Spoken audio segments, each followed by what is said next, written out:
ప్రస్తుతం ఏ నోట విన్నా మంచు ఫ్యామిలీ గొడవలే వినిపిస్తుంది. తెలుగు చిత్ర పరిశ్రమలో మంచు ఫ్యామిలీకి ప్రత్యేకమైన స్థానం ఉంది. కానీ ఇప్పుడు వీరి గొడవల వల్ల అదంతా పోయిందనే చెప్పాలి. మంచు మనోజ్ తన తండ్రిపై కేసు పెట్టగా, అటు మంచు మోహన్ బాబు తన కొడుకు కోడలిపై కేసులు పెట్టారు. అంతేకాదు తన ఇంటికి రావద్దని చెప్పడంతో మనోజ్ రెచ్చిపోయి గేట్లు తోసుకుని మరీ లోపలికి వెళ్లడం గమనార్హం. ఇదంతా పక్కన పెడితే అసలు గొడవకు కారణమేంటి? మొన్నటి వరకు బాగానే ఉన్న ఈ ఫ్యామిలీ ఇప్పుడు రోడ్డెక్కడం ఏంటో అనే ప్రశ్నలు వినిపిస్తున్నాయి. తాజాగా మంచు మోహన్ బాబు వీలునామాను బిగ్ టీవీ తెలియజేసింది. ఆ వీలునామా ప్రకారం ఎవరి పేరు మీద ఎంత ఆస్తులు ఉన్నాయో ఒక్కసారి తెలుసుకుందాం. మంచు మోహన్ బాబు ఇంట గొడవలతో ఆ ఫ్యామిలీ ఇన్ని రోజులు కాపాడుకుంటూ వచ్చిన పరువు మొత్తం పోయిందనే చెప్పాలి. మంచు మనోజ్ తండ్రిపై కేసు పెట్టడం, మోహన్ బాబు కూడా అతనిపై రివర్స్ లో కేసు పెట్టడం, ఆ మనోజ్ ని ఇంటి నుండి మోహన్ బాబు గెంటివేయడం, మనోజ్ ఇంటి గేట్లను బద్దలు కొట్టుకుని లోపలికి వెళ్లడం,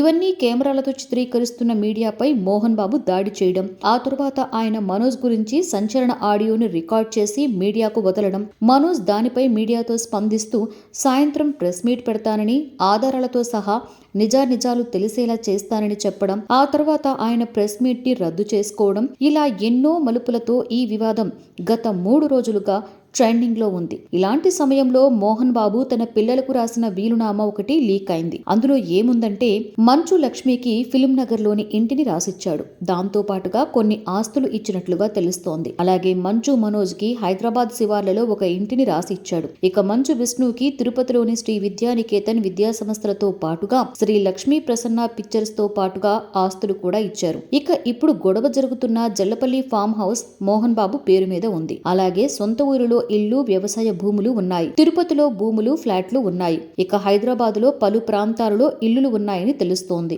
మనోజ్ ఇంత గొడవ చేయడానికి కారణం జల్లపల్లిలోని ఫామ్ హౌస్ కోసం అని తెలుస్తోంది. తన పేరు మీద ఆ ఇల్లును రాసివ్వమని గతంలో చాలా సార్లు అడిగాడట. కానీ మోహన్ బాబు తన కష్టంతో కట్టించుకున్న ఇల్లు అని ఇవ్వనని చెప్పాడట. విద్యానికేతన్ బాధ్యతల్లో వినయ్ రావడం ఇష్టం కూడా లేదని, అందుకే పోలీస్ స్టేషన్ మెట్లెక్కాడని తెలుస్తోంది. మరి ఇందులో నిజమెంతుందో తెలియాల్సి ఉంది. ఇక ఈ ఫ్యామిలీ గొడవలు ఎక్కడి వరకు వెళతాయో చూడాలి. ప్రభాత సూర్యుడు జాతీయ తెలుగు దినపత్రిక.